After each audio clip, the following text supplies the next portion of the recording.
Video ini adalah video seri ke-11 percakapan di antara saya dan menantu saya. Dialog agama antara mertua dan menantu episode 11. Dan inilah percakapan di antara saya dan anak menantu saya. Sekarang mau membahas apa, Mas? Silakan Bapak saja yang memutuskan. Kalau begitu, Bapak mau melanjutkan pertanyaan Bapak sebelumnya ya. Silakan Pak.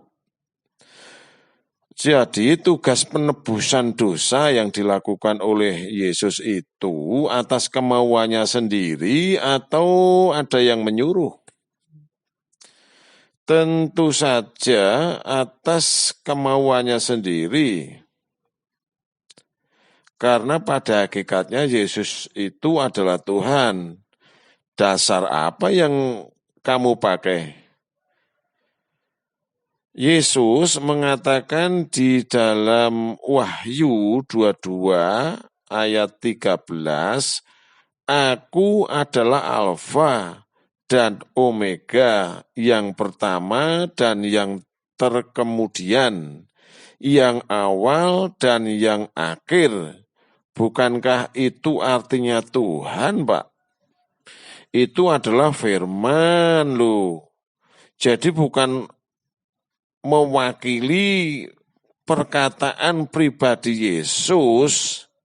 Kalau tidak percaya coba kamu lihat Wahyu pasal 21 ayat 6. Firman-Nya lagi kepadaku, semuanya telah terjadi. Aku adalah Alfa dan Omega, yang awal dan yang akhir. Orang yang haus akan kuberi minum dengan cuma-cuma dari mata air kehidupan. Itu kan perkataan Tuhan yang berfirman kepada Yesus, jadi bukan perkataan Yesus. Tapi Yesus bisa menghidupkan orang mati, Pak. Bukan Yesus saja loh di Alkitabmu itu yang bisa menghidupkan orang mati. Kenapa tidak kamu angkat menjadi Tuhan juga? Di mana Pak di Alkitab ada orang bisa menghidupkan orang mati selain Yesus? Coba kamu lihat Raja-Raja 13 ayat 21. Pada suatu kali orang sedang menguburkan mayat. Ketika mereka melihat gerombolan datang, dicampakkan mereka mayat itu ke dalam kubur Elisa, lalu pergi. Dan demi mayat itu kena kepada tulang-tulang Elisa, maka hiduplah ia kembali dan bangun berdiri. Coba dilihat lagi. Raja-Raja 1 pasal 17 ayat 22. Tuhan mendengarkan permintaan Elisa. Di situ ada Elia tulisannya, tapi entahlah di Alkitabmu. Itu yang dimaksud tentunya Elisa, bukan? Nah, kita lanjutkan. Kita ulangi ya. Tuhan mendengarkan permintaan Elisa itu dan nyawa anak itu pulang ke dalam tubuhnya sehingga ia hidup kembali. Kenapa Elisa tidak kamu jadikan Tuhan? Kan proses menghidupkan orang matinya lebih keren daripada Yesus.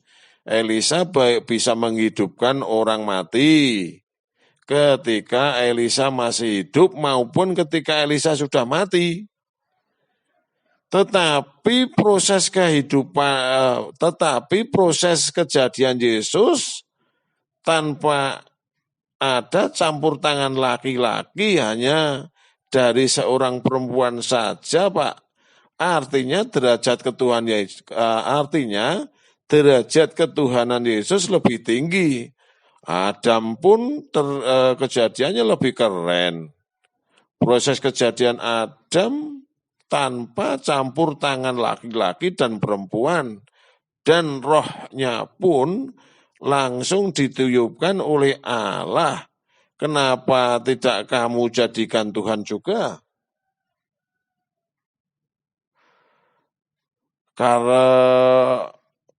Karena Adam tidak bisa menghidupkan orang mati, Pak.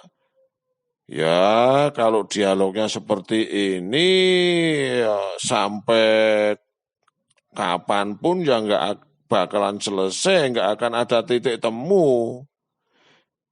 Ini kan bicara masalah keimanan, Pak. Jadi tidak bisa diintervensi oleh pihak lain, Pak. Bapak baik, Bapak tidak mau mengintervensi keimanan kamu. Ya, seharusnya memang demikian, Pak.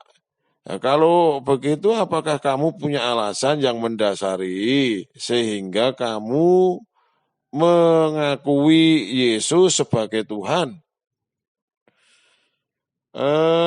Satu, karena kejadian Yesus tanpa campur tangan laki-laki. Dua, Yesus bisa menghidupkan orang mati. Tiga, Yesus adalah Alfa dan Omega, yang awal dan yang akhir. Meskipun Bapak mengatakan itu firman, bukan perkataan Yesus. Tapi buat saya Yesus adalah Tuhan yang awal dan yang akhir. Poin 3 itu bukan perkataan Bapak, tetapi ayat dari Alkitabmu. Meskipun demikian bagi saya Yesus adalah Tuhan, Pak. Ya silahkan saja kalau kamu, tapi kamu kan bisa berpikir, apakah itu bertentangan dengan hati nuranimu atau tidak? Kamu sendiri yang menentukan. Tapi Bapak mau tanya sesuai poin 3 itu. Kalau ada orang di dalam Alkitabmu yang tidak berawal dan tidak berakhir, apakah dia memiliki derajat ketuhanan? Tentu saja akan memiliki derajat ketuhanan, karena itu kan tidak mungkin selain Yesus itu sendiri. Kalau ada bagaimana? Ya, kalau Bapak bisa menunjukkan pribadi tersebut selain Tuhan itu sendiri, tentunya akan mempengaruhi keimanan umat manusia. Kalau misalnya ada kitab suci yang menerangkan akan adanya orang yang awal dan yang akhir selain Tuhan Yesus, bagaimana? Ya, kitab suci tersebut akan menjadi keyakinan penganutnya. Bagi saya tentu saja tidak mempercayainya. Misalnya, keterangan ada orang yang tidak berawal dan berakhir adanya di Alkitabmu. Bapak saya ulangi ya. Adanya di Alkitabmu, apakah kamu menganggapnya sebagai Tuhan? Kalau pribadi itu bukan Yesus, setidaknya keimanan saya akan goyah. Baik, kalau begitu silahkan dibaca ayat ini. Ibrani 7, 1, 2, 3. Jadi Ibrani 7, Ibrani pasal 7 ayat 1, ayat 2, ayat 3. Bapak bacakan ya. 1. Sebab Melkisedek adalah Raja Salem dan Imam Allah yang maha tinggi. Ia pergi menyongsong Abraham ketika Abraham kembali dari mengalahkan raja-raja dan memberkati dia. Ayat 2-nya. Kepadanya pun Abraham memberikan 1/10 dari semuanya. Menurut arti namanya, Melkisedek adalah pertama-tama Raja Kebenaran dan juga Raja Salem, yaitu Raja Damai Sejahtera. 3, ayat 3-nya, ia tidak berbapa, tidak beribu, tidak berselisih, harinya tidak berawal dan hidupnya tidak berkesudahan. Dan karena ia dijadikan sama dengan anak Allah, ia tetap menjadi imam sampai selama-lamanya. Bapak kok banyak tahu ayat-ayat Alkitab? Bahkan saya kira pengetahuan Bapak tentang Alkitab lebih baik daripada saya. Ya, Bapak dulu sering membaca. Jadi bagaimana analisa akal sehatmu menghadapi ayat-ayat di Alkitabmu? Terus terang, Pak, sejak 3 hari yang lalu, saya mulai memikirkan ayat-ayat Alkitab yang Bapak sampaikan. Dan mulai banyak timbul pertanyaan yang berkecamuk di dalam benak saya. Ditambah pertemuan hari ini semakin membuat saya bingung. Bingung akan hilang kalau sudah menemukan jawaban. Tetapi keyakinan yang terpatri kuat sejak kecil membuat hati tidak rela melepas keyakinan Yesus, bahwa Yesus tidak Tuhan, Pak. Jadi dengan segala daya dan upaya saya akan mempertahankan keyakinan saya bahwa Yesus adalah Tuhan. Tapi kalau keyakinanmu seperti itu, seharusnya didukung oleh pengetahuan dan akal sehatmu, toh. Sekali lagi, Pak, ini bicara masalah keimanan yang kadang-kadang memang tidak masuk akal. Enggak apa-apa, yang penting jujur terhadap diri sendiri. Iya, Pak, terima kasih. Boleh Bapak bertanya lagi sebelum giliran kamu nanti untuk bertanya? Ya, silahkan, Pak.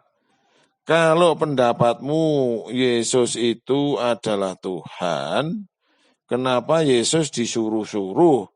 Seharusnya yang menyuruh Yesus itulah yang kamu akui sebagai Tuhan.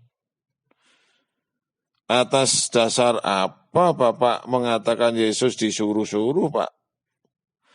Yohanes, di Alkitabmu sendiri di Yohanes 17 ayat 3, inilah hidup yang kekal itu, yaitu bahwa mereka mengenal Engkau satu-satunya Allah yang benar dan mengenal Yesus Kristus yang telah Engkau utus. Di ayat itu Yesus sendiri mengatakan bahwa Yesus diutus. Yesus Kristus yang telah Engkau utus, apakah tidak seharusnya yang menjadi Tuhan yang mengutus, bukan yang diutus? Bagaimana menurutmu? Apakah masih ada yang lain, Pak? Ayat yang lain bagaimana maksudmu? Ayat yang mengatakan bahwa Yesus diutus, bukankah itu Alkitabmu? Seharusnya kamu yang menunjukkan. Iya, tapi barangkali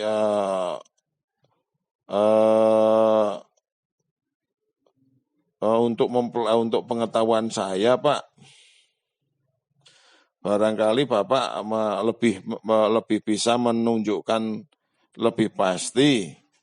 Pak, baik, akan Bapak tunjukkan. Tapi apakah tidak sebaiknya kita bahas besok saja ya? Kita ganti topik aja besok jadi bahasan masalah ketuhanan Yesus atau gimana? Ya, saya kira demikian Pak, kita lanjutkan besok saja Pak, ini pun sudah malam. Baik, kita lanjutkan besok ya. Ya Pak, video ini bersambung ke episode 12. Terima kasih bagi yang sudah subscribe dan bersambung ke video 12. Terima kasih. Wassalamualaikum warahmatullahi wabarakatuh.